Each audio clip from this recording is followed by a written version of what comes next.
আপনি কি জানেন শয়তান মানুষকে ধোঁকা দেয় কেন?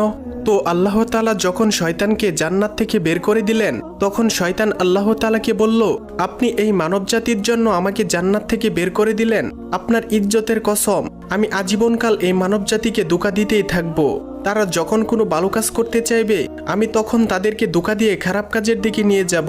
এইভাবে আমি তাদেরকে আপনার কাছ থেকে দূরে সরিয়ে নিয়ে যাব এবং তাদেরকে জাহান্নামী বানাবো। তখন আল্লাহ তাআলা শয়তানকে কি বলেছিলেন তা জানার আগে আপনি যদি মুসলিম ভাই বা বোন হয়ে থাকেন, তাহলে ভিডিওটিতে একটি লাইক এবং চ্যানেলটি সাবস্ক্রাইব করুন এবং আপনার সুন্দর নামটি কমেন্টে লিখে যান। তখন আল্লাহ তাআলা শয়তানকে বলল, তুই সারা জীবন আমার বান্দাদের ধোঁকা দিবি, তাদেরকে বিভিন্ন প্রকার গুনাহ করাবি, তাদের মুনাফিক বানাবি, তাদের বেনামাজি বানাবি।